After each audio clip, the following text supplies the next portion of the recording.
The drunk driver and the hit-and-run death of Karen Petrillo gets 6 months. A teenager is brought before the judge for murder of the Larchmont Theater manager.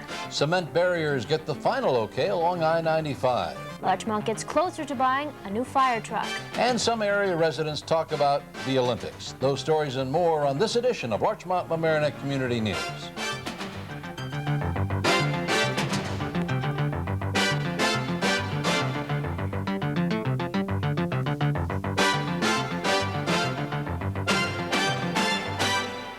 Welcome to Larchmont-Mamaroneck Community News. I'm Julie Auclair. And I'm Roger Norum. Our top story. On the night of October 5th last year, 15-year-old Karen Petrillo, a sophomore at Ryeneck High School, was killed in a hit-and-run accident at the corner of Keeler and the Post Road. The intersection is near Aldian Rentals.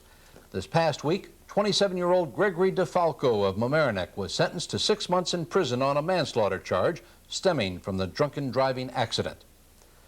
After DeFalco serves his 6 months, he'll be on probation for 4.5 years, have to complete an alcohol rehab program, not consume any alcohol for 5 years.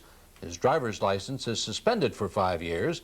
He'll have to do 250 hours of community service and not patronize any place that serves alcohol for 5 years. Mary Aller, the mother of Karen Petrillo, says she's glad it's over. She's quoted in the Daily Times saying she has no compassion for him, but feels very sorry for his wife. Mary Aller says she's now devoting her efforts to create a chapter of Mothers Against Drunk Driving in this area.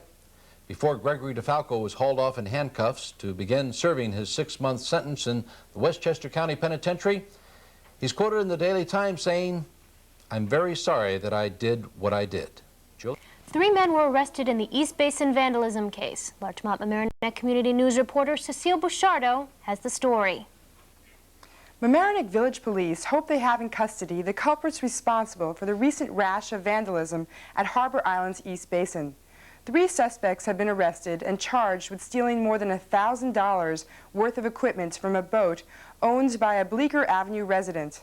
The 3 men, 22-year-old Moises Beltran of Washington Street in the Village, 21-year-old Elmer Hernandez of Center Avenue in Mamaroneck, and Michael Crandall of Harrison, are being charged with 4th-degree grand larceny. 2 of the men were captured hiding under a dock at the Shore Acres Club at 2 in the morning a couple of weeks back. Police are looking into the possibility the men had something to do with the vandalizing of 16 boats in the East Basin. Harbor Master Jim Mancusi called it the worst crime spree to hit the harbor in years. For Larchmont-Mamaroneck Community News, I'm Cecile Bouchardeau. Last Wednesday in Larchmont Village Hall, 16-year-old Eduardo Javier Castillo Rojas was arraigned in court for the murder of the Larchmont Theater manager Paul Marks. Marks' body was discovered in the basement of the theater July 12th. He'd been bound, stabbed, and bludgeoned to death. Castillo was brought back to Larchmont from New Mexico, where he apparently fled after the murder. He had been arrested July 25th and then extradited. The Daily Times quotes authorities saying that Castillo fled to Mexico at first, but was somehow lured back to Las Cruces, New Mexico by detectives. They aren't saying just what the lure was. Robbery is believed to be part of the motive. $3,000 in theater receipts was taken. $500 was taken from Marks. Castillo worked at the theater with Marks and also is reported that he had an intimate relationship with Marks. The 2nd-degree murder charge carries a prison sentence, if convicted, of 15 years to life. What's this about the cops in Larchmont suing Village Hall? Larchmont-Mamaroneck Community News reporter Sven Oehme explains. The Larchmont Police Benevolent Association has filed a lawsuit against the village. The last contract for the 28-officer police department of Larchmont expired May 31st of last year. Since then, various attempts were made to negotiate a new contract, but without success. To put some pressure on village officials and to safeguard its position, the union filed the lawsuit. Quite some time will pass before the first court hearing will take place. Both sides seem to be optimistic that they can produce a deal before they have to appear in court. A new New York State law that will go into effect January 1st of next year regulates car alarms. The new law puts a ban on those alarms that go off for more than 3 minutes. Also prohibited in the future are alarms which start their annoying noise when set off by anything other but contact with the car. Penalties can go as high as $250. In the future, police officers will be able to leave the violation ticket under one of the windshield wipers. Not directly linked, but also having to do with noise and also with pollution, the Environmental Protection Agency wants to do something about lawnmowers, leaf blowers and chainsaws. All these machines are not only noisy, but they also produce rather large quantities of exhaust fumes which pollute the atmosphere. Back to Julie and Roger. Bonnie Briar Country Club in Mamaroneck is considering buying back its land from Archer Bernstein Associates, a development company in New York City. If Bonnie Briar is successful, Archer Bernstein's proposal to build approximately 100 townhouses on the 147-acre property would be eliminated. Local environmental groups and members of Bonnie Briar are opposed to the development company's proposal, saying that it would cause overcrowding in schools, flooding, and excessive traffic on adjoining roads. An environmental study has been commissioned by the town to research ways to restrict Archer Bernstein from developing the property. The town will consider rezoning the land to ensure that it will remain a recreation area. However, representatives of Archer Bernstein have threatened to sue the town of Mamaroneck if they are not allowed to develop the land. Councilwoman Elaine Price backs the rezoning effort and said that the town will carry out deliberations on what should be done with the property. The town is preparing to hold a public hearing sometime this fall on what the environmental impact of development would be. New problems arise due to overcrowded apartments. Larchmont Mamaroneck Community News reporter Joe Chamberlin has the story. Depending on your point of view, Mamaroneck Village officials are doing too good a job in one area, but it's causing problems in another. The case in point is the overcrowding of some apartments. About 24 tenants in 2 Mount Pleasant Avenue buildings have had to move from the premises because of zoning and fire violations. But then the problem of where do they move? People involved in social services say the need is great and restate the obvious. There's just not enough affordable housing in our area. Holy thievery, Batman. What are the churches to do? 2 burglaries reported at area churches, some sound equipment worth about $1,500 stolen from a cabinet in the Methodist Church on the Post Road. A lock was busted on the closet beneath the pulpit. Reverend Bill Shellady says St. Thomas's Episcopal Church has been kind enough to lend him a microphone, and he'll use an old amplifier for Sunday services.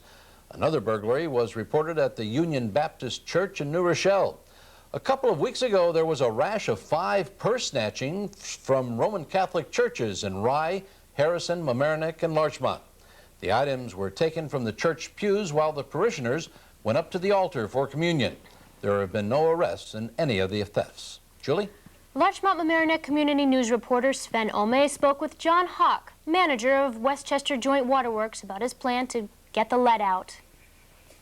Well, the interesting thing is that the water supply in New York State doesn't have any lead in it. The location where lead becomes a problem is when the water enters the home through the service lines, that is the pipe that leads from the street main into the house. And when water stands overnight, and our water, which is from the New York City system, tends to be a little on the aggressive side, when the water stands more than 6 hours in the pipe overnight, it can leach lead out from the pipes if the old pipes are made of lead. How do you test those pipes? What can you do to find out?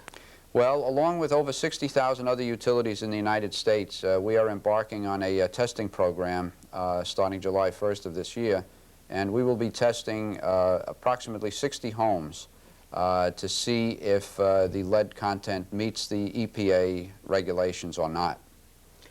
If someone, are you looking for volunteers, or someone wants to know, is there a way they can contact you? What do they have to do? Yes, actually we are looking for volunteers, and we've sent out our first batch of mail. Mainly we're looking for homes that were built prior to 1928 that have not changed their service line, or homes that were built between 1983 and 1986 which have copper plumbing but which have lead solder in the copper. Is there a number people can call?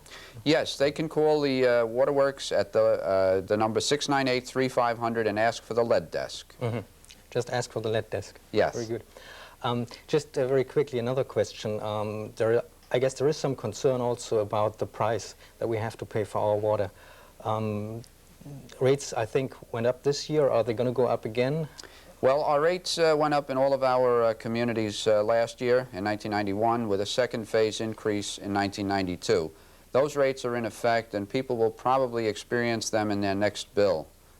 because they're billed on a quarterly basis. So sometimes it takes 2 to 3 months before a person will experience his first bill at the newer rate. Mm. I guess at the moment we don't have to worry about any shortage of water. No, the reservoirs are in pretty good shape, and we had a very wet July. We had 16 days in July measured here at Larchmont when it rained, over 4 inches. That's very unusual for July. A controversial plan to build sound barriers along a stretch of I-95 in Mamaroneck town has been given the final okay. The State Thruway Authority says it's going to follow its original plan and put up concrete barriers between the thruway and the duck pond. Some area residents had lobbied for additional protection by the use of wood barriers, which it was hoped would cost less and therefore allow for more barriers to be built. But the Larchmont Gardens Association felt wood would be less effective in muffling sound. Regardless, the 900 feet of concrete barrier will be built, and the project is expected to be completed by the end of the year. Someone to help inspect buildings in Mamaroneck. Details from Larchmont Mamaroneck Community News reporter Janice Aronow. As we mentioned on Larchmont Mamaroneck Community News a few weeks ago, Kevin Denton is leaving Mamaroneck Town to become Assistant Building Inspector in Larchmont. Replacing him as Assistant Building Inspector in Mamaroneck is Michelle Seacrest Bonstein. Bonstein was formerly the Assistant Building Inspector in Mount Kisco. Denton and Bonstein will begin their new jobs on August 10th. Bonstein, who is 40, earned $31,900 a year in Mount Kisco. Her salary in Mamaroneck will be $35,410. Denton will make $38,065 in Larchmont compared to $37,110 at Mamaroneck Town. Before working for Mount Kisco, Bonstein was Assistant Building Inspector in Pound Ridge. The task of Assistant Building Inspector includes reviewing building plans, conducting field inspections, answering zoning questions, and enforcing the state building code. In 9 months, the Larchmont firefighters will be getting a new addition to their squad, a custom-made fire truck which pumps 1,250 gallons of water per minute. The Larchmont Village Board awarded Seagrave Fire Apparatus Incorporated of Clintonville, Wisconsin, a $189,000 contract to build the truck. Seagrave was the lowest of 4 bidders on the project, and the new truck will replace a 33-year-old one which pumps only 750 gallons per minute. The trustees were disappointed that the bid exceeded the $100,000 to $185,000 price tag for which they had hoped. The new truck will be used primarily for car fires and emergency medical calls, but will also be sent to major fires. The Seagrave truck takes approximately 9 months to be built and delivered from the date that the Larchmont Village officially signs the purchase contract. Roger? It's been a busy summer for the Village of Mamaroneck's Recreation Department. Larchmont Mamaroneck Community News spoke with the director of the Rec Department, Al Croce. Hi, this is Eileen Deutsch, and I'm on the Mamaroneck Harbor Island Beach on a really beautiful day with Recreation Director Al Croce. He's going to tell us a little bit about a couple of things that are coming up here from the village. Yes, Eileen, thank you. The first thing that's coming up is our second annual Old Timers softball game, which is going to be held on August 20th at Harbor Island here. It's a Thursday evening at 7 o'clock.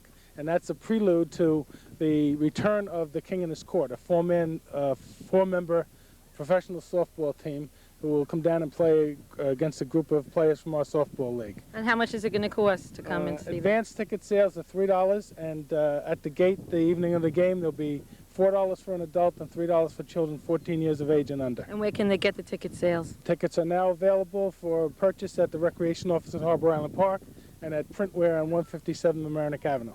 Okay, and you also have something else, a mixed bowling league that's going to be happening. Yeah, the second thing that we're going to do, hopefully in the fall, is start off with a mixed bowling league, which will be men and women, and it'll be held at Loyal Inn Bowling Alley on Monday evenings at 6:30.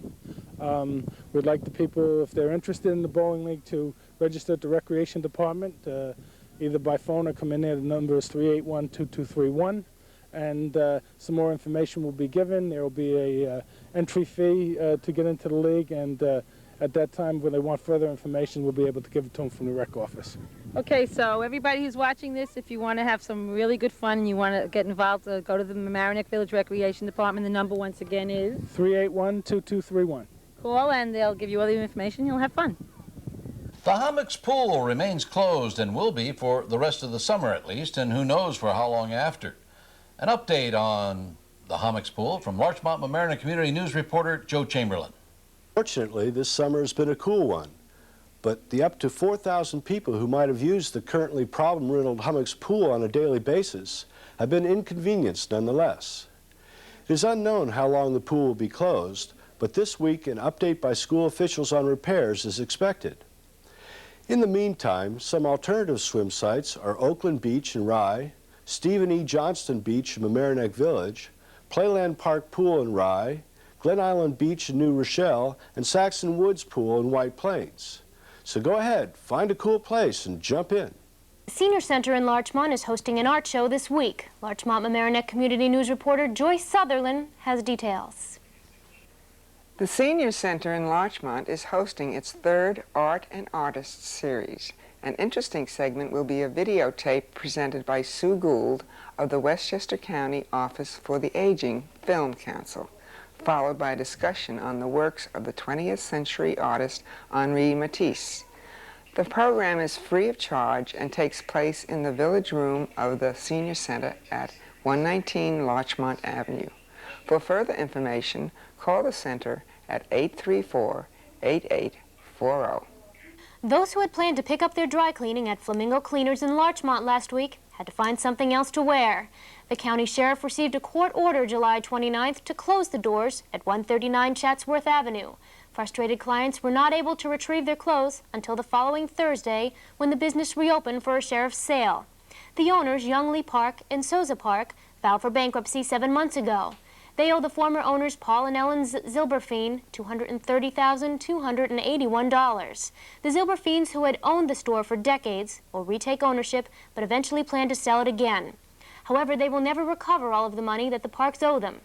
The Zilberfeins plan to use the money from the sale of the store to help fund their retirement. Roger? Larchmont-Mamaroneck Community News reporter Randy Norum has some news for us about a tax deadline you may have forgotten about. You one of the many who obtained an automatic 4-month filing extension for your 1991 individual income tax? Your tax due date is this week. Normally, your return would be due on August the 15th. However, since that date falls on a Saturday this year, you have until midnight on Monday, August the 17th to get your return in. If you happen to not even be able to meet this date, then you must pick up Form 2688, state your case, have a good reason for not filing your return, and send this form to the Revenue Service Center where you'll be filing your return. In the case of most of our viewers, it will be Holtzville, New York, 00501.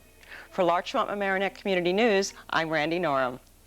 Larchmont-Mamaroneck Community News reporter Cecile Bouchardeau spoke with members of the community about their reactions to the 1992 Summer Olympics. Hi, what is your name? Julie. And where are you from? Mamaroneck. And is this your little boy? Yeah. And what's his name? Carmine Jr. Call him CJ. Have you been watching the Olympics lately? No. And why not? I've been working and I just don't watch the Olympics. Would you watch the Olympics if you had the chance? For about 5-10 minutes maybe, but not too long. Is your son an inspiring Olympic champion for one day? Or? I don't think so. More like a football player maybe. Where are you from? Mamaroneck. And what is your name? Mark DiMaggio. And what do you think? Have you been watching the Olympics lately? I have. And what do you think of them? I think it's great. It's great to see the American athletes, giving their best. I think that's what it's all about. I enjoyed the volleyball game, United States versus Italy. It was great to see them win that game. And I appreciate all the efforts that the Americans give to the event. Can you tell us your names, please? Susie Casey. Young Casey. Young Casey. And have you two been watching the Olympics? Yeah. Yeah? Do you play any sports? Yeah. We swim. Oh, and you swim on a competitive basis, or? Yeah. And who do you swim for? Briarcliff Manor. Briarcliff Manor. And what are your favorite sports in the Olympics? Swimming and diving. Did you ever have any Olympic aspirations when you were little? I guess probably way back I did. And as I became high school and college age, I became a little bit more realistic. I didn't think it was going to happen. But, I have a son that's very much, I think, in contention. Maybe someday he'll be an Olympic athlete. He's a track person. Really? He runs and track. what type of track events? All events? He runs relays and 100-meter. He runs also, he also throws javelin and pole vaults. So I hope someday he's a very serious athlete, and I hope someday maybe he'll have aspirations to try out for the Olympics and perhaps make it. And what's his name, so we'll remember him down the line? His name is Mark DiMaggio Jr., and he's 15 years old. Wonderful, we'll remember that. Do you hope one day that you're going to be part of the Olympics? Uh-huh. In those two, in swimming and diving. And what are your favorite sports? Swimming and, I guess, track and field, running. Yeah, track and field and running. And how often do you watch the Olympics? Every night, every day? Every time we have a chance, we watch them. But we're at swim meets a lot of the time. So, and we have the Olympic triple cast, so we can see everything. Ah, here's someone who has the Olympic triple cast. So how often do you watch that? I mean, do you call up in advance? How does that work? Well, we called, and then on channel 6, 39, and 60, we get to watch anything from the Olympics that's on. So. Great. Well, thank you so much for talking with us, and good luck swimming. Thank you. And that for Larchmont Mamaroneck Community News, this is Cecile Bouchardeau. And that's it for another edition of Larchmont Mamaroneck Community News. In case you missed any portion of this program, remember it's on this very same channel, LMC-TV, Channel 36, every morning, Monday through Saturday at 10 a.m. Also weeknights, Monday through Friday at 7 p.m. and again at midnight. Pass the word on to your friends and neighbors to watch us after their national and international news. We're on right after Jennings, Brokaw, or rather, here on 36. And if you think you might want to join in the fun of helping out on this program, you can. We're all volunteers. We get it all together on Thursday nights around 7:30 in the cable TV studios, just up the stairs from Walter's Hot Dogs in the Palmer Avenue unit of Mamaroneck High School. Thanks for watching Larchmont Mamaroneck Community News. I'm Roger Norum. And I'm Juli Auclair. Catch us again next time on this same channel, LMC-TV, Channel 36.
Hello and welcome to a special edition of Larchmont Mamaroneck Community News. I'm Roger Norum. And I'm Bill Littauer. This week, our community news team is focusing on a single topic, one we're all going to have to wrestle with very soon.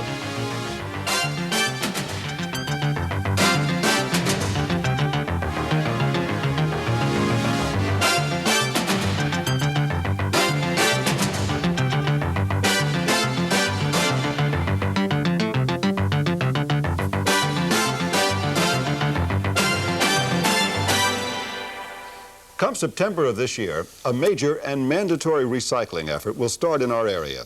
Everybody who lives or works in our area will have to get involved. In this program, we'll introduce you to the changes that are coming in the garbage pickups for the town and village of Mamaroneck and in the village of Larchmont. Cheryl Louie and Paul Noto, the mayors of the two villages, and Matt Galligan, the village manager in Mamaroneck. Caroline Silverstone, the town supervisor for the town of Mamaroneck. They're all appearing on the program. You may ask, why do we have to recycle? As it is, we are producing more and more garbage, especially garbage that is not easily decomposable. As a result, our landfills are overflowing because of the effect of the landfill on the environment. It's hard to get permission to get new landfills. In Europe, before the Iron Curtain disappeared, the wealthy Western countries paid hard currencies to the poor Eastern European countries to transport their garbage to those countries, where landfills in most cases did not meet any environmental standards. Now all this has changed in Europe too. Recycling is taking place on a worldwide scale, especially in the rich and industrial countries like ours. What's happening now in our viewing area is the result of a new New York State law. Westchester County has passed a source separation law in order to fulfill the county's responsibilities as the state-designated planning unit to develop an integrated solid waste management plan. It is then up to the municipalities to implement the law locally. And that's what has happened in Larchmont and Mamaroneck this summer. In this special program, we'd like to tell you what's recyclable under the new law and what you have to do. Our focus is on residential, not on commercial waste. The law applies to both. It defines as a residential waste generator a person who produces solid waste or recyclables and who resides in a single or multi-family dwelling whose waste is generated from household functions such as cooking, cleaning, etc. That's a lot of legislative mumbo-jumbo to describe you and me. But at the end, we all have to get used to recycling. The law is mandatory and fines can be imposed. Make it easier for you, we will tell you what household paper products will be picked up and recycled. All newspapers, including glossy inserts that are sold as part of the newspaper, are recyclable. The newspapers have to be dry and free of contaminants. Non-wax-coated corrugated cardboard boxes, which are cleaned of excessive amounts of contamination, i.e. tapes, metals, glue, etc., and which are flattened and bundled for collection, are recyclable.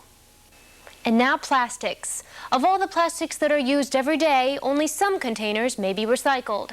Such recyclable plastic containers are commonly used for food, beverages, detergents, and shampoos. The plastic containers must carry a code which identifies them as recyclables.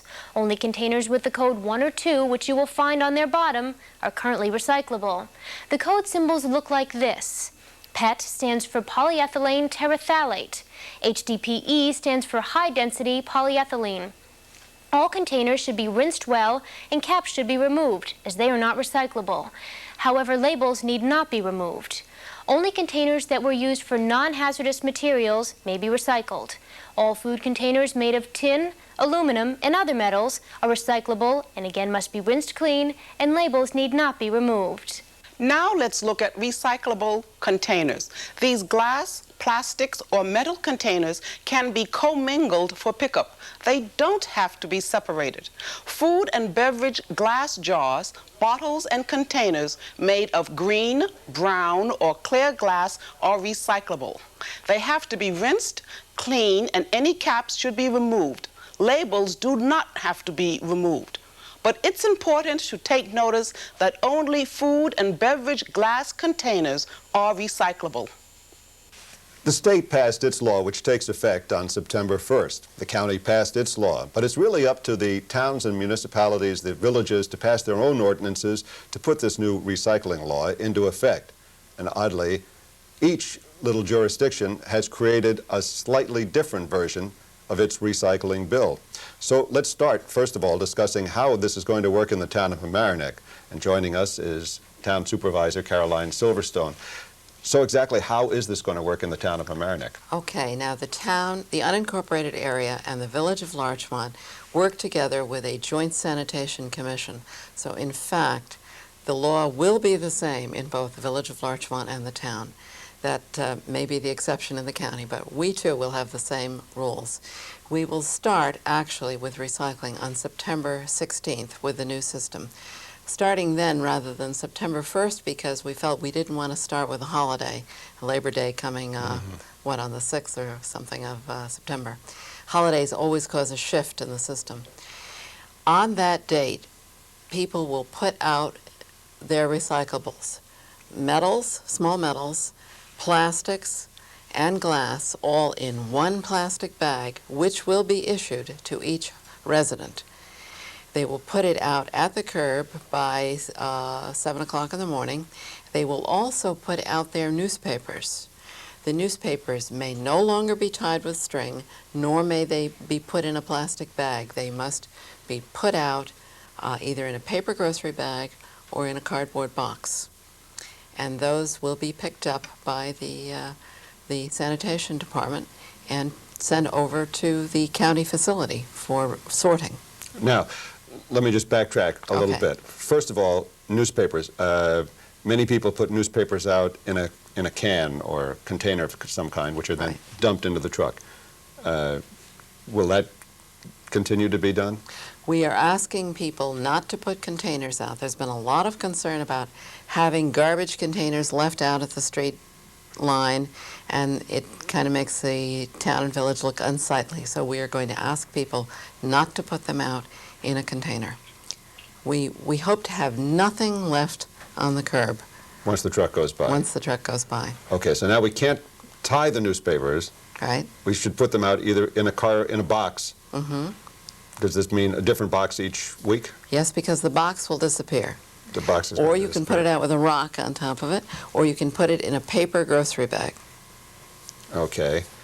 Now, the disposable, recyclable bags, how do we get them?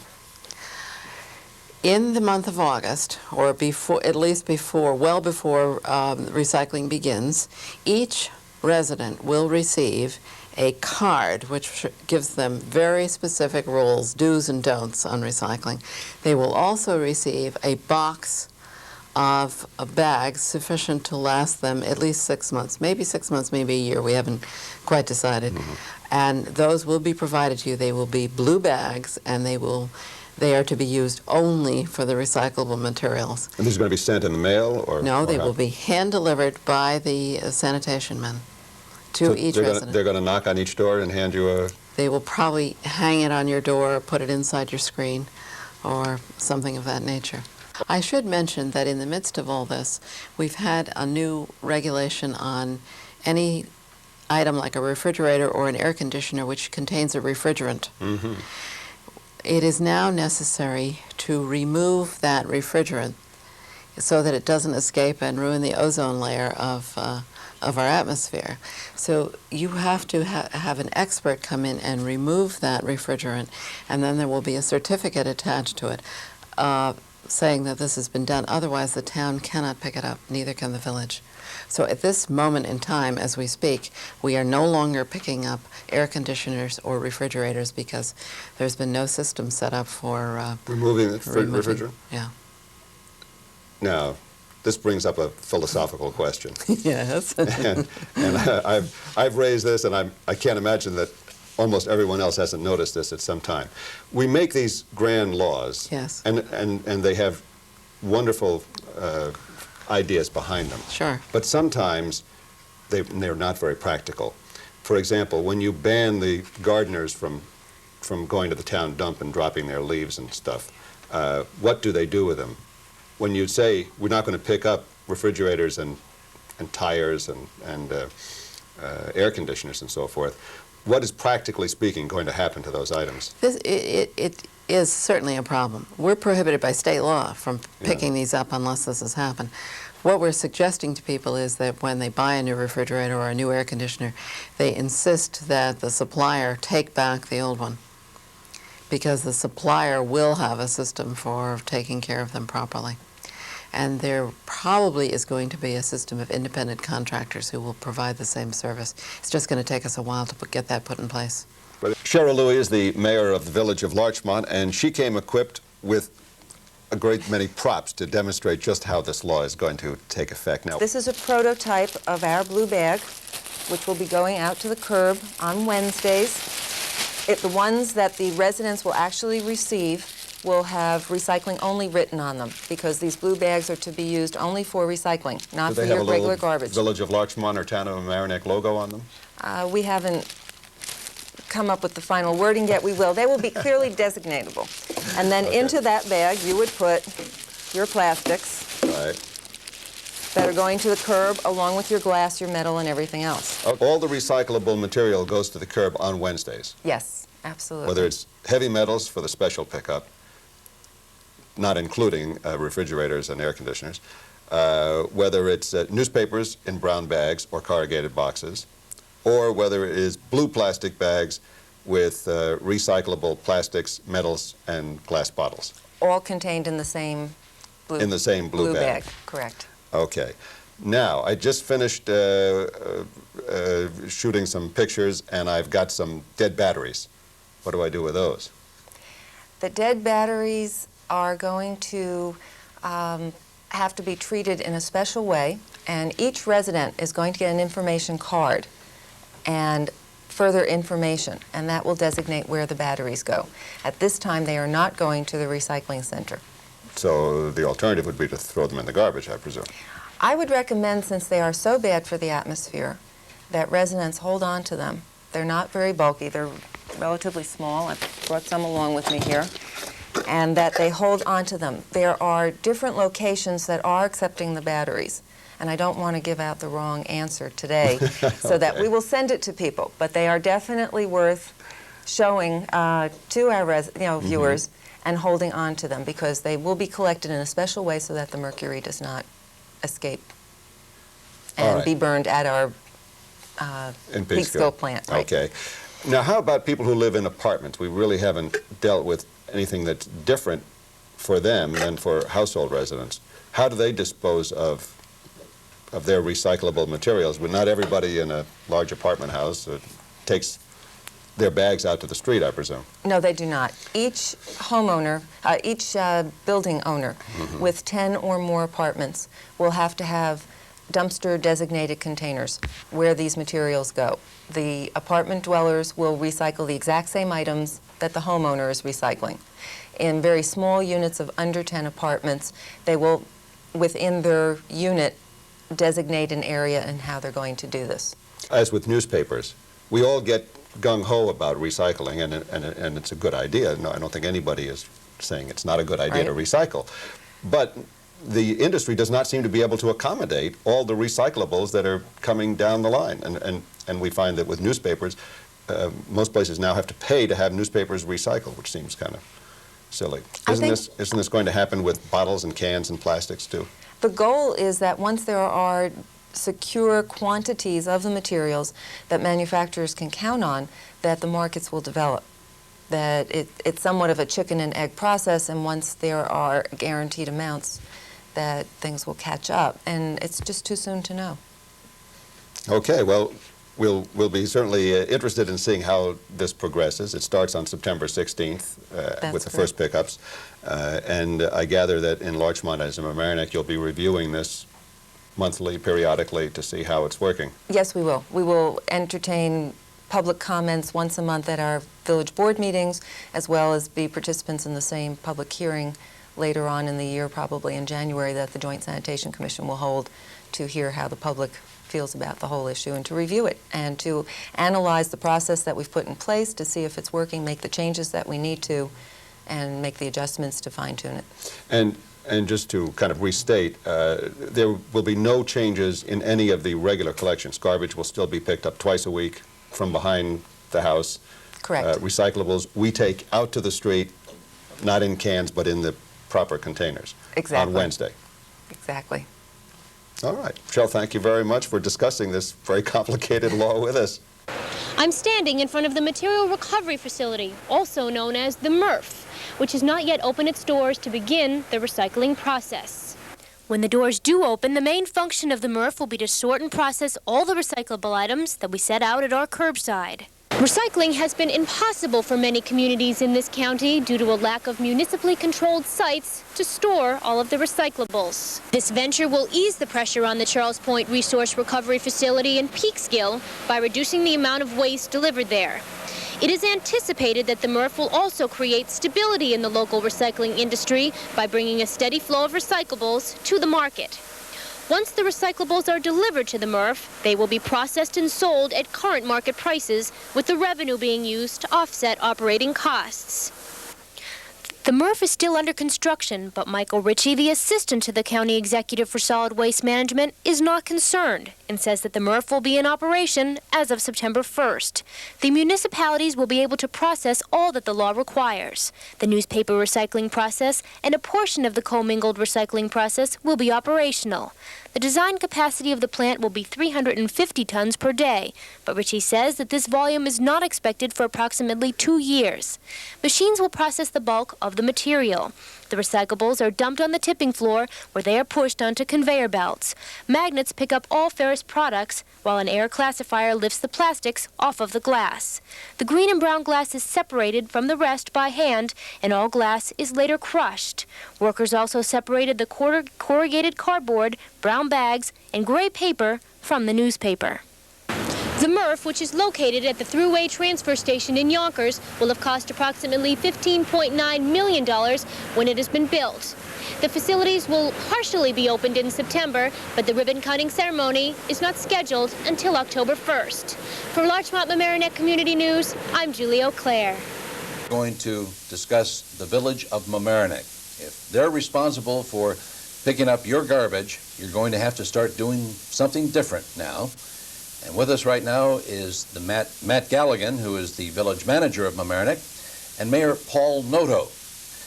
Mr. Mayor, what are we going to do in the village of Mamaroneck that's different? Well, certainly for one thing, people are going to be somewhat inconvenienced.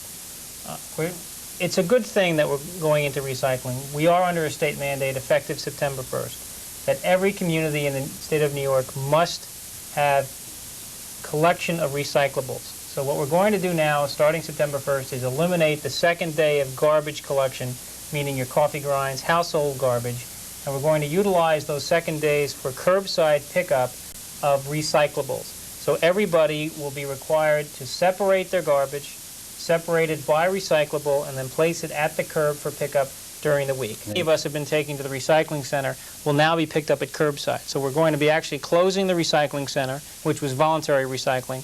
We're going to revamp our schedule so that everyone that received Monday garbage pickup will receive a regular Monday pickup, but it will just be 1 day of garbage pickup. Those on Tuesday, of course, we get the Tuesday pickup, and Wednesday, Thursday, and Friday will then become our recycling pickup days. So, for example, on Wednesdays, we will pick up newspapers and corrugated cardboard, which we had been picking up newspapers on Wednesday anyway, so that's not a change. But Thursday and Friday, which had been our regular second pickup day, will then be picked up for glass, cans, bottles, things that would normally be taken to the recycling center. Matt Galligan, are we going to have to, within the context of that, separate our papers and cardboard and plastics and cans as part of the overall recycling thing too? I mean, we already know now we're going to have to separate the garbage. What about these other items? Well, as far as the papers and the cardboard, again, that's still on Wednesday. There is no change, except the cardboard is an addition. We do want the cardboard separated in the sense that you can put it in a bundle and tie it and leave it next to the newspapers so they'll be put into 2 different compartments. As far as the tin cans and your glass, there have been green buckets that have been issued throughout the entire community. That can be commingled into that one bucket.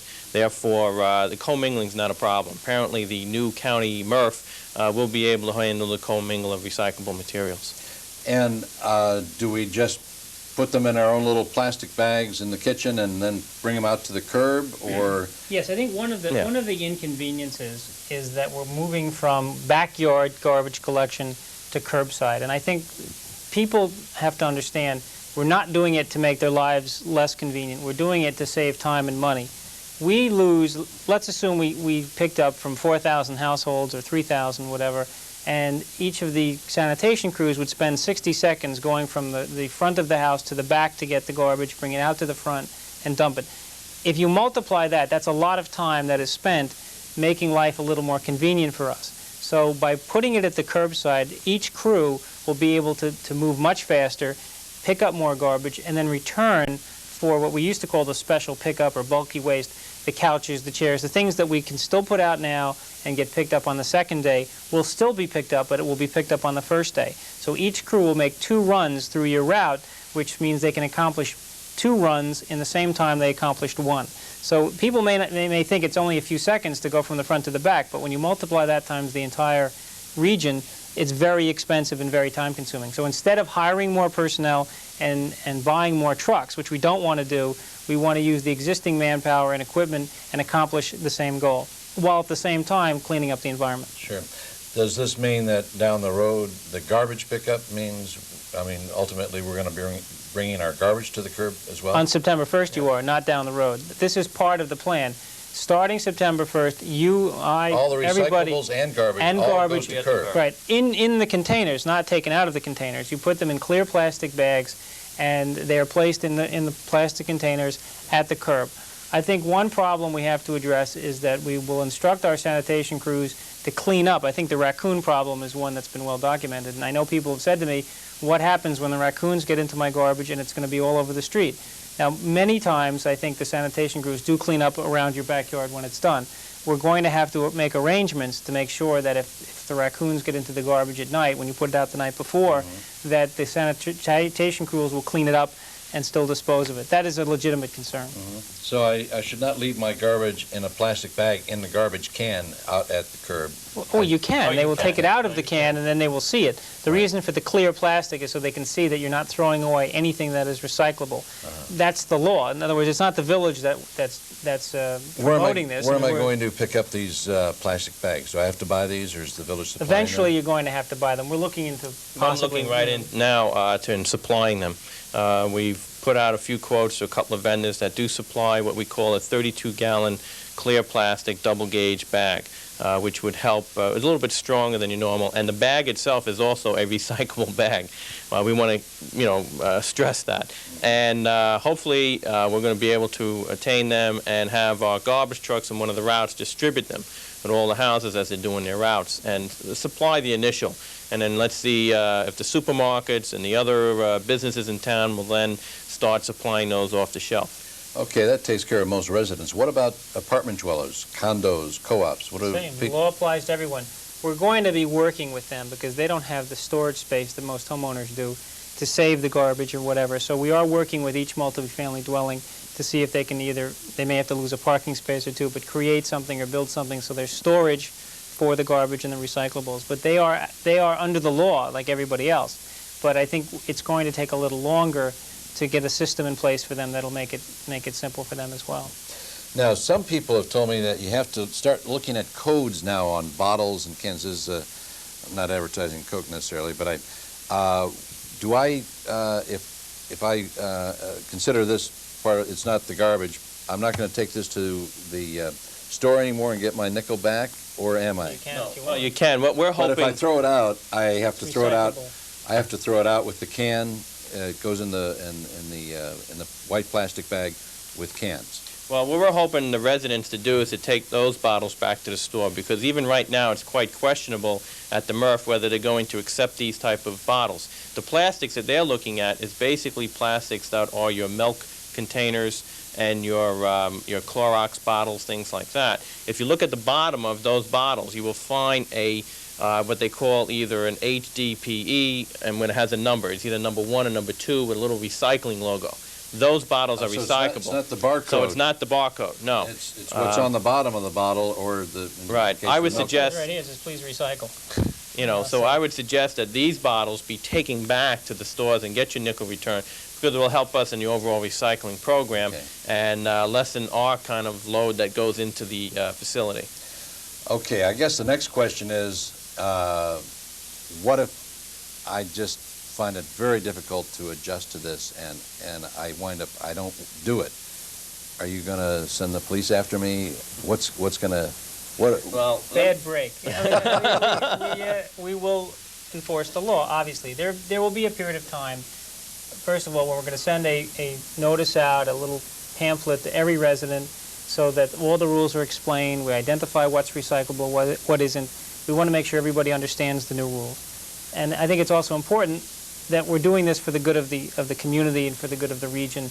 We're not doing this because we like to pass laws and give people summonses. So that's very, very important.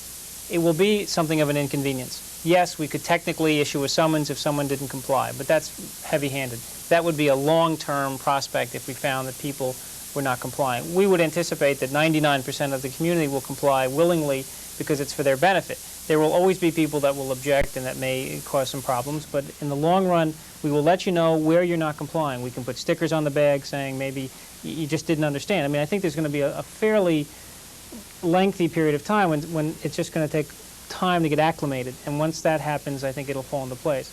Our only request is, first of all, that we ask everyone to give it a chance. Work with us.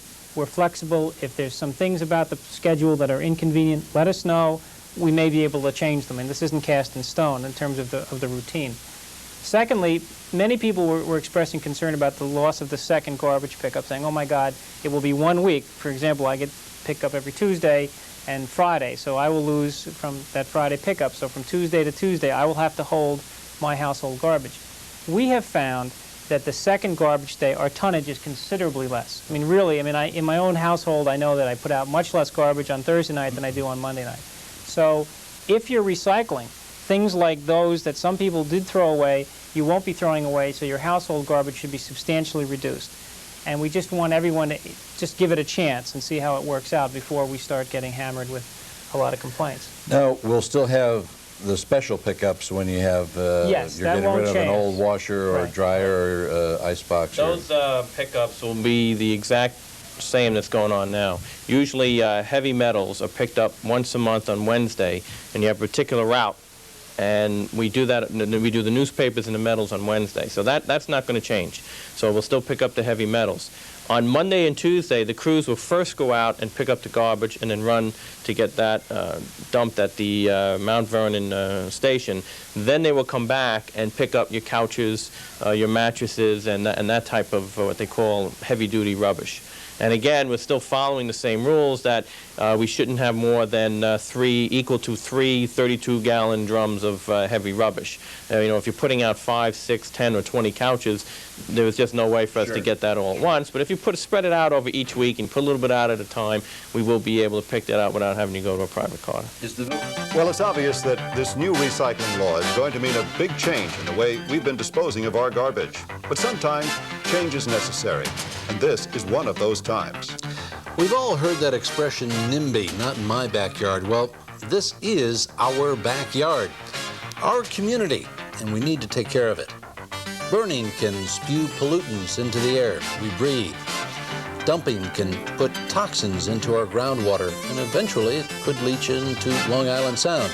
So recycling can help protect our backyard, our community, our environment. Everyone concedes it won't be easy. It may not even work very well at first. It's confusing. It's going to take a little work on the part of all of us. But in the long run, it will be worth it to all of us. So let's make the effort to make it work. In the future, there will be fines for people who refuse to go along with the program. But for now, the first step is to make it work.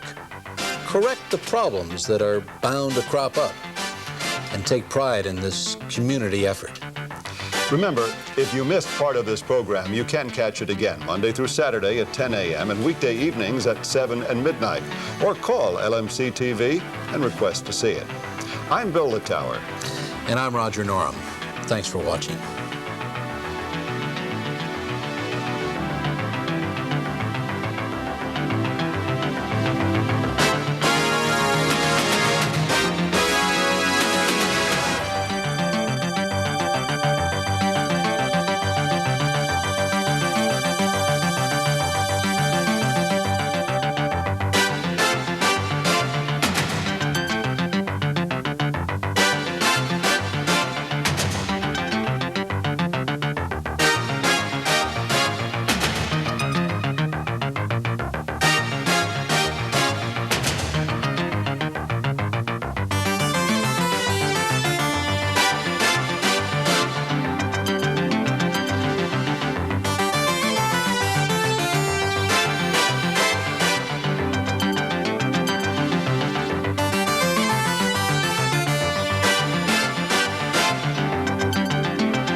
controversy and confusion over the new recycling laws. We'll tell you what's in and what's being revised. Noise is a big issue this week from the thruway and the backyard. We'll have a lot more discussion before this issue blows over. Albany says the town should tighten up its bookkeeping practices. A warning to area nighttime joggers to beware of rapists. And we'll tell you how police are trying to cope with vandals and a rash of tool thefts.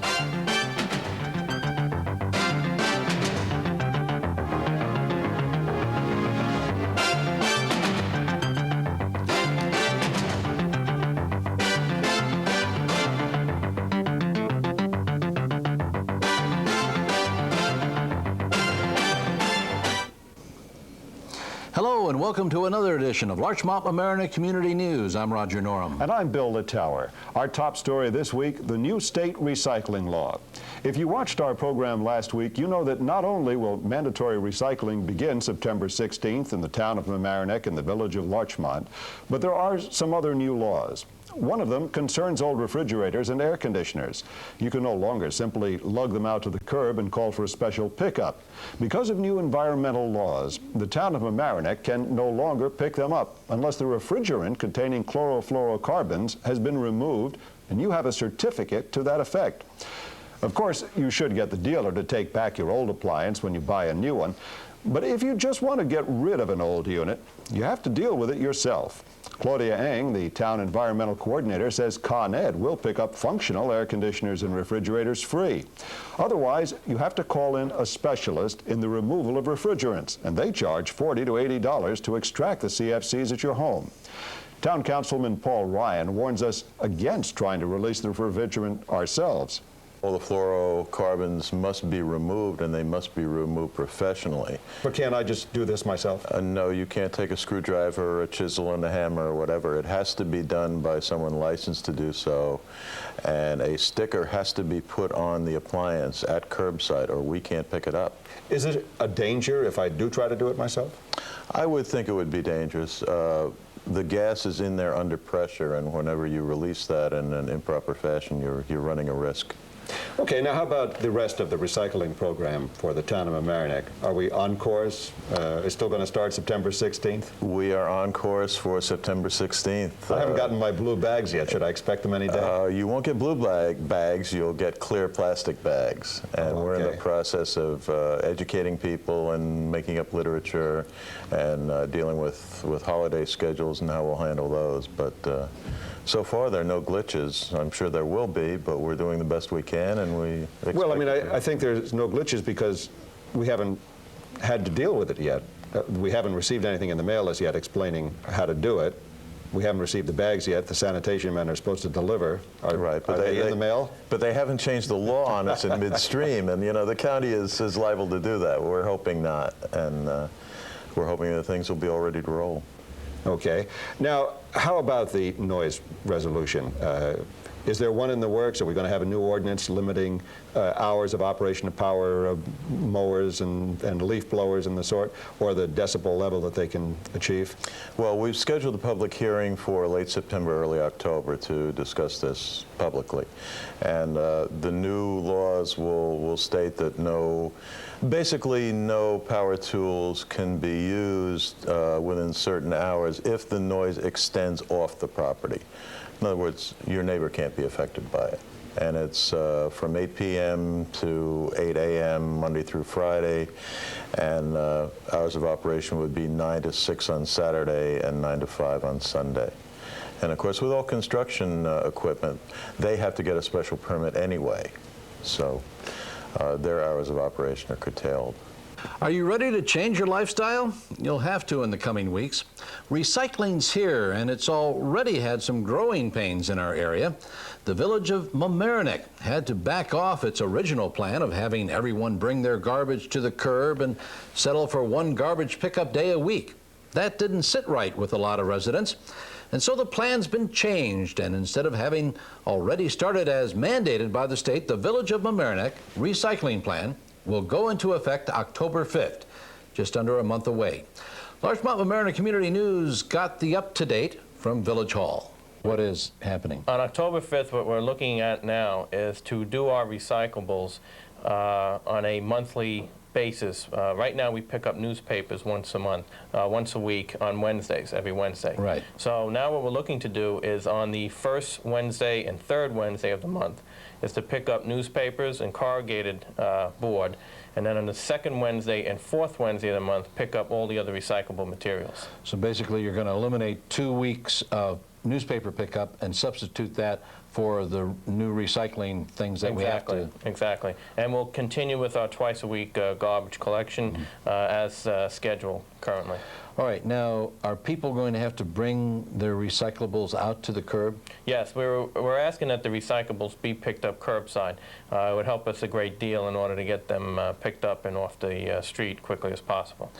And what, do they put them in a regular plastic bag? Or? Right now we have green containers that were issued that we're picking up the newspapers in. What we're asking our residents to do is to use those same containers for other recyclable products. Will they be big enough? Yeah, I believe they will be big enough. You will see that today some people will buy vegetables in cans, someone will buy them in frozen packages, so there'll be a mixture there, and I think that we'll be able to pick it up with that box. So now we should put our plastics and our tin cans in the same bag? Yes. But not our plastics or tin cans that we can take to the store and get a nickel for. Right. If you can get a nickel for it, it'd be greatly appreciated, because eventually we'll be charged for that tonnage. I mean, what we're asking our residents to do is that soda cans and those type of plastics be taken back to the supermarket and let them recycle through their normal course. This will reduce our workload and also the tonnage that we have to bring to the MRF. Let's just go over that one more time, because it is something new and it takes a little getting used to. On the first and the third Wednesdays of every month in the village of Mamaroneck, our newspaper pickup will remain the same, with the addition that we'll have to bundle up cardboard. Right, is that correct? corrugated board. Then the second and fourth Wednesdays, we've got to keep in mind plastics, bottles, and cans that are recyclable should go in there, and any bottles or cans that we normally would take to the supermarket and get our refund on, we should still continue to do that. Exactly. So. We also have a schedule out for heavy metals, which is your appliances. That schedule will remain the same as what the current practice is. The only thing that is now giving us a little bit of a problem is that refrigerators and air conditioners have Freon. And the Freon is no longer... CFCs, yeah. Right. So that's going to present us a problem. So before you put that out, we want you to contact Public Works, and we will give you a list of vendors who will come and take the Freon gas out of there, and then we'll be able to pick up the refrigerator. I understand the town of Mamaroneck has already instituted a program where, in fact, they won't pick it up unless the Freon is removed. Exactly. And we're going to have to do the same, because nobody will accept that material with the Freon in it. Right. Breaking the sound barrier. Well, some Mamaroneck residents who live along the thruway are not giving up the fight to keep the noise out. Larchmont Mamaroneck Community News reporter Juli Auclair has an interview. On a country road called Winfield Avenue lived Joe Pooley and his family. That is, until the New York State Thruway Authority decided that that would be the path for Interstate 95. Winfield Avenue is no longer, but the house still stands and the Pooleys still live there amidst honking horns, exhaust fumes, and speeding cars and trucks. Mr. Pooley, tell me what it's like to live with Interstate 95 practically in your backyard. Horrible. Tell me more. Well, we are up all hours of the night. It goes on continuously for about 24 hours a day. Now, when I was at your house this past week, when we were standing in the yard, it was so disturbing that I could barely hear what you're saying. Is it like that when you're inside? Yes.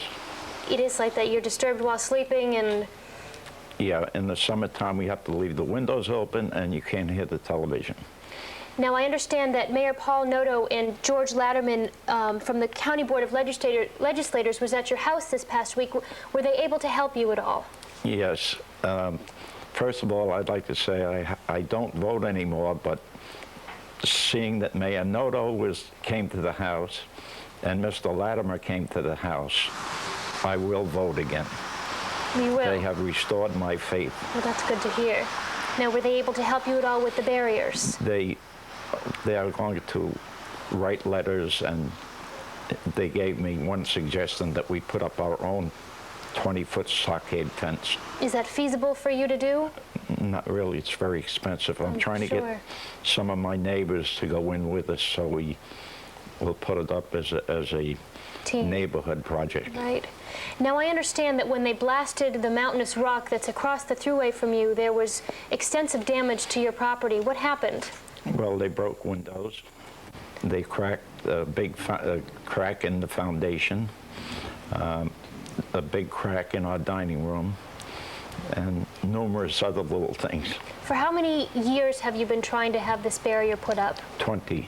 20 years, Yeah. and no luck? Not yet, but now that I know that the village and the county cannot help me, now I'm going after the state. State, I think that that's where you should go. Right. I heard that Mayor Noto told you to have a neighborhood petition started. Yes. And to send that to Senator Susie Oppenheimer or Assemblyman Ron Tochi. Right. Do you plan to start this? Yes. And you will send that in? Yes. Well, in a letter sent to town officials and residents from Anthony Gregory, chief engineer of the New York State Thruway Authority, it stated that legislation does allow for barrier installation from the Pelham-New Rochelle boundary to the Connecticut state line. When the construction will actually begin, however, is another story. For Larchmont-Mamaroneck Community News, I'm Juli Auclair. Some people around here are mad as hell and they want to shout about it.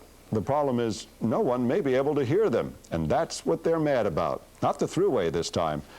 Their complaint now is about the noise from lawnmowers and leaf blowers. It's causing them to blow their stacks. They want the town of Mamaroneck to impose decibel limits, and the town board is considering doing just that. Current law limits the hours of operation, but not the noise level. Some residents say tougher ordinance is needed so that police can respond with noise meters the way they can do now in Larchmont, Newcastle, Rye, and some other communities. Joggers beware, especially women joggers. A couple weeks back, a 20-year-old woman jogging alone at 11:30 at night on Osborne Road in Rye was raped after being dragged onto the lawn of the Osborne Elementary School. Police say the attack was similar to one on another female jogger along the Playland Parkway in May. That woman escaped her attacker, but in both incidents, the women were wearing Walkmans, and they were attacked from behind. Police are investigating the possibility of a connection between the Rye attacks and the two rapes in Larchmont last year. Regardless of any connection, police have some advice for joggers. They suggest that, for starters, you don't jog at night. But if you do and you're a woman, don't jog alone. And if you have to wear a Walkman, only play it in one ear and let your other ear do the listening to your surroundings. Bill? It took a bit of imagination and a little persuasion, but a Larchmont woman has come up with a way to put a new house in the manor. Larchmont-Mamaroneck Community News reporter Sven Oehme has that story and more news for us now. The Larchmont Planning Commission approved construction of a one-family residence on 61 Woodbine Avenue. The final approval came after long discussions of several different plans. Neighbors and the Planning Commission raised a number of concerns during the process. The now approved plan seems to cover all these concerns. Over the last couple of months, incidents of tool thefts have increased in our viewing area. Vans used by contractors and gardeners seem to be a prime target. Even when only left unattended for a couple of minutes, drivers have come back to their vans or pickups only to find their tools gone. They only advise keep a watchful eye on your tools, lock vans, trucks, and your garage. Planned Community Living is interested in buying a 6-unit apartment building at 126 Bradford Avenue. The organization plans to buy the building to provide the apartments for low-income families and mildly retarded people who are able to live independently. Before this is actually going to happen, concerns from neighbors will have to be listened to. Once again, a development plan for Continental Manor is being discussed. This new plan calls for the construction of 50 to 60 one- or two-bedroom apartments and some commercial space. The new plan follows on the heels of a more elaborate design which was stopped in State Supreme Court. Mamaroneck Village is endorsing the plan as the village wants to improve the appearance of this part of Boston Post Road. Summer vacation's over and it's back to school, and that means a report from our Larchmont-Mamaroneck School News reporter Ed Stein. To many of us, the start of the new year is really not January, but September, after Labor Day when summer ends.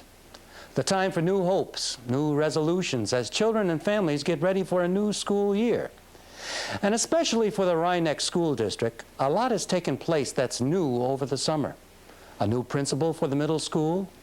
A new superintendent of schools has been installed, Peter Mustick, in case you haven't heard. And a new contract with the teachers has been signed and approved. That problem is resolved. And the latest announcements, 11 new teachers, a new social worker, and a new librarian have been hired over the summer. And by the way, all 11 of those new teachers will be teaching at F.E. Bellows Elementary School. So with all the newness as the opening of the school approaches, perhaps it is fitting to wish the students and their parents a Happy New Year. The town of Mamaroneck coming under fire from Albany. A 16-page report from the State Controller's Office is calling on the town officials to change their spending and bookkeeping methods. Town Supervisor Caroline Silverstone is quoted in the Daily Times saying the state auditors are being nitpicky over procedures and calls the charges fairly petty criticisms. The state recommendations are intended to help the town work more efficiently. Some of the items in the report: the town kept interest earned from $60 million in school district and property taxes without written authorization from the proper agencies. Money was also spent for the Gardens Lake project, an environmental study for the town's 3 clubs, before the town board authorized the monies. Also, claims for car allowances paid to 2 town workers were not sufficiently documented to permit a proper audit. Town officials are preparing a full response to the state audit. Bill? Start at the top and work down. It seems it's working best that way in the case of the restoration of the United Methodist Church in Mamaroneck. For more, here's Larchmont Mamaroneck Community News reporter Joe Chamberlin.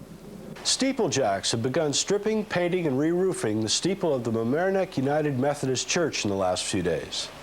The historic landmark, located at 546 East Boston Post Road and shepherded by Reverend William Shillity, as reported on LMC News, is undergoing what is expected to be a $500,000 restoration over the next few years.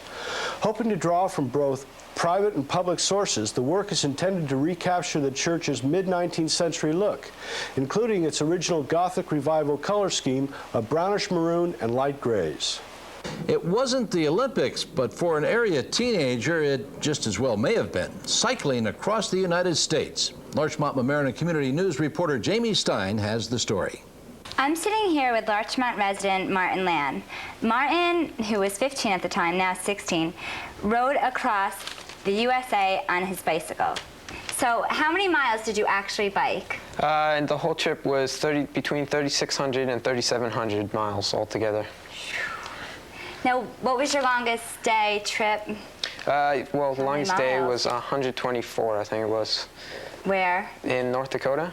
And you said it was flat. Yeah, that was flat all along there in the plains. And you must have been so exhausted after each day. Well, it was tiring in the beginning in the Cascades, which are out west, and then after that it sort of, we went over the Rockies, and then it sort of all leveled out to the plains. But yeah, it was tough in the beginning, but you got used to it after a while, and you know, it wasn't so bad after the first 2 weeks or so. It's beautiful. And you camped out? Yeah, we brought tents along on the back of the bike, and we camped out, you know, wherever we could find along the way, state parks or county parks or. Now, you did this with a group, or? Yeah, it's with an organization called the Biking Expedition in New Hampshire, and they organize tours for teenagers our age. And it was a group of 10 people, 8 people between the ages of 15 and 17, and 2 leaders who were 26 and 30. Did everybody get along? Yeah, it was okay. A free medical clinic in our area is being set up. Larchmont Mamaroneck Community News reporter Juli Auclair with an interview and details. I'm joined today by Father Joseph Irwin, pastor of Most Holy Trinity on the Boston Post Road in Mamaroneck. He's here to tell us about a free medical clinic which will be opening tomorrow. Thank you for joining us, Father. Thank you for inviting me, Julie. You're welcome. Now tell us a little more about the clinic. Well, the free medical clinic will open tomorrow on the grounds of Holy Trinity Parish. We're very excited about it. It will operate on Friday afternoons at 4 o'clock for children as well as for adults. What will the name of the clinic be? St. Rita's Medical Clinic at Most Holy Trinity. Now this is absolutely free, no charge to Absolutely anyone. Free, I'm glad to say, no charge to anybody. That's wonderful. Now tell us, will there be any special counseling offered? There will be counseling offered in the field of drug counseling, and there will be prenatal counseling offered. Now, I understand it's just on Fridays, but will this be expanded if the need exists? Hopefully, the hours will be expanded and the days will be expanded as the needs arise in the community, surely. Now, how did this idea come about? The idea came from Dr. Kevin Maloney, who is recently in practice on the Boston Post Road in Mamaroneck. He's a friend of mine. He's a parishioner of Most Holy Trinity. And when he offered his services, I was delighted to open the parish to the clinic for the people of the Mamaroneck and beyond. It's a wonderful idea. I see the clinic, the medical clinic, as a consistent with the mission of Holy Trinity in our witness to the dignity of life and the sanctity of human life, all the way from the unborn to the eldest, the neediest, and the poorest in our midst. Now, I know that you wanted to express some thanks. Well, my thanks to Dr. Kevin Maloney for his time and for his generosity in sharing his practice with us. And also I'd like to thank the many volunteers from Holy Trinity who have given of their time and service and will continue to do so as long as the clinic is in operation. My many thanks to them also. Well, we wish you the best of luck with the ribbon cutting ceremony and the future of the clinic. Thank you for being Juli. here. Thank you for inviting me. The Village of Mamaroneck Health Commission is offering free tests for children who may have been exposed to lead. Commission Chairman Dr. Alan Singer says lead can be found in the paint, foundation, or pipes of homes built before World War II. Singer hopes to test about 300 village children beginning in November. You can call his office for more information at 698-9283. Roger? Nature and children, a pair that seem to go together. Larchmont Mamaroneck Community News reporter Cecile Bouchardeau has the story. Martha, can you tell us about your naturalist program, please? Yes, the Life Center, one of our primary concerns is the education of the school children. And last year we ran approximately 150 individual classrooms into the local conservation areas. There are 4 conservation areas within a few minutes of each of the schools here, and it covers many of the habitats that we teach. We teach about the salt marsh, we teach about the shore, about the woods, and about pond life. And I understand David Nahr is one of your naturalists working with you this year? Yes. David, could you tell us a little bit about what you do? Yeah, I actually take the kids out into the environment. One of the habitats that we use quite frequently is the reservoir, and there's woods and lake and plenty of water. And the idea is to really have the children become a part of nature and realize that this is where they all came from, and that the importance of protecting the environment and being able to live with it is far more important than earning money or making a living or what have you. I think that I stress more with the children in the way of living with nature. And how many children do you have this year on this program? Well, the program which I'm currently involved with is a survival program, which is basically how to be comfortable in the woods if you had to live in the woods, if you were lost on a camping trip, or if something happened and you found yourself totally isolated from humanity, how to survive. And right now I have 5 children, and the course before I had 6. And that's here in Larchmont? That's done at the reservoir in Larchmont, yeah, and through the Life Center. Wonderful. Thank you very much. And I understand that you're looking for new naturalists to help you out the program. Yes, with as many classrooms as we teach every year, with school budget cuts, field trip money has been cut, and the school teachers like to have an environmental outing for the children, and if we can offer to them, that's what we'd like to do. We have 15 naturalists right now. We're looking for more people. They don't have to have an educational background or an environmental background. We do all the training, and we will start training again starting September 9th. And where would they contact you if they were interested?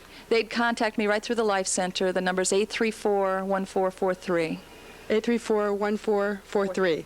Okay, well, thank you very much, Martha, David, and good luck with your program. Thank you. Thank you. Our congratulations and best wishes to Lorraine Purdy Beringer of Larchmont, who celebrated her 100th birthday last month. A 10th-generation American, Mrs. Beringer was born in Ossining on August 29, 1892. Now, if Willard Scott missed the event, hardly anyone else did. All the local politicians and even Governor Cuomo issued proclamations for the big day. And that's it for another edition of Larchmont-Mamaroneck Community News. In case you missed any portion of this news program and you would like to see it in its entirety, you can. This program is aired every weekday morning at 10 a.m., Monday through Saturday, and at night, Monday through Friday at 7 p.m. and again at midnight. Not just that, during the day you can call up Studio 2 at 381-0131, that's 381-0131, and ask to see this week's news program. And the crew at LMC-TV will put your request into action at the first available time slot period, which often is only a matter of minutes before you can catch that week's Larchmont-Mamaroneck Community News.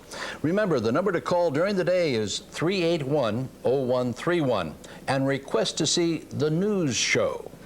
And don't forget that this program is an all-volunteer effort by your neighbors. You might want to help us put together this fun community activity. There's plenty to do both behind and in front of the camera. Drop by and check us out almost any Thursday night in the LMC-TV studios. They're located in the Palmer Avenue side of Mamaroneck High School, just up the stairs from Walter's Hot Dogs. Stop by and say hello and watch for a while. Thanks for watching Larchmont-Mamaroneck Community News. I'm Roger Norum. And I'm Bill Littauer. We'll see you again soon on LMC-TV, Channel 36.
Larchmont police are still without a contract. The Larchmont Day Camp closes with a large deficit.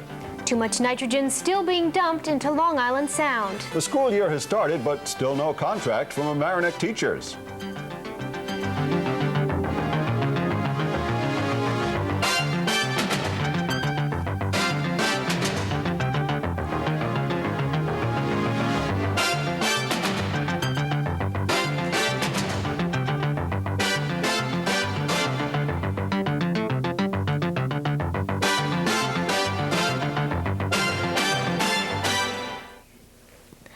Welcome to this week's edition of Larchmont-Mamaroneck Community News. I'm Juli Auclair. And I'm Bill Littauer. Our top story. We at Larchmont-Mamaroneck Community News express our deepest condolences to the Rinaldi family. Mr. Michael Rinaldi, a teacher, coach, and administrator for the Mamaroneck school system, passed away early Friday morning. Mike was a profound influence in the Mamaroneck schools for 26 years. All Mamaroneck public schools were closed Monday, September 14th, so that teachers and friends could attend the service. It appears the village of Larchmont and its 26 union cops are still headed for arbitration in their long contract dispute. The village and the Police Benevolent Association could settle before they get a date with the Public Employee Relations Board, but that doesn't seem likely. The officers were upset with the latest proposal from the village, largely because it would have reduced paid leave days from the current 7 to 5 days per year. Julie? Practically 30,000 tons of nitrogen from treated waste are dumped into Long Island Sound each year from sewage plants in New York and Connecticut. Nitrogen causes growth spurts in the algae, and when the algae dies, it sucks the oxygen out of the water, thereby causing fish and other marine life to flee the area or die. 1 year ago, federal and state officials announced that the cleanup of the Sound would begin. But today, nitrogen is still flowing freely, and the strictly set sewage limits are being ignored. Officials aren't sure when the cleanup will actually begin. Westchester County alone dumps over 5,000 pounds of nitrogen into the Sound each day. But with the help of County Executive Andrew O'Rourke, a task force has been assembled to work on the problem of reducing the nitrogen. Phil? The Flint Park Day Camp may have been a big success for the kids, but it put the village in the hole by more than $4,000. The problem was the closing of the Hommocks Pool. While both Bonnie Briar and Manor Beach offered free swimming for the kids, the two swimming facilities required an extra lifeguard. And then camp enrollment jumped this year, and that forced the Recreation Committee to put on 4 more counselors. And on top of all that, the town of Mamaroneck reduced its funding for the Flint Park camp by $2,500 this year. But the village does have surplus funds to cover the deficit. Julie? Mamaroneck teachers are back at school without a contract. Larchmont Mamaroneck Community News reporter Monique Citron has the story. For the first time in 11 years, Mamaroneck teachers are back to work without a contract. As talk stalled, the teachers marched to the Hommocks 300 strong in protest. During 15 meetings last year, discussions never got around to salary increases, but slowed down on contractual wording. However, it seems almost certain that the steady 6% and 7% increases that nearly double teachers' salaries from 1981 to 1991 will not be as high because of a shutdown in the economy. High school math teacher and chief negotiator for the teachers union, Frank Ayala, was quoted in the Daily Times as saying, "Money is not the issue at this moment, philosophy is." Indeed, although the average teacher's salary is around $34,000, about 100 Mamaroneck teachers earn $70,000 or more, while Superintendent Cold earns $116,000. Although Lorna Miner, Teachers Union President, couldn't make this show, she's expressed interest in joining us soon to elaborate about the Teachers Union. If your child has not been adequately immunized against DPT, measles, and polio, or has no proof, he or she may be barred from class. Check with your pediatrician if you haven't already. And to everyone, a very, very, very good new school year. Portchester's local revitalization plan was finally approved last week after being on the drawing board for 5 years. New York Secretary of State Gail Schaefer passed the plan after much review.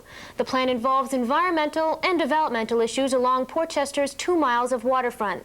Local environmentalists are opposed to the plan because it is the only waterfront property left that hasn't been developed. In addition to preserving the water quality and limiting land erosion, the plan includes a proposal to construct a riverfront walkway, expand the public marina, and construct affordable housing. Other area communities are also stepping up their waterfront policies. Mamaroneck and Larchmont's revitalization plan was approved in 1986, and along with improving the premium river marsh and preserving the Hommocks Marsh, the plan is to improve water quality, protect wildlife, and limit land erosion.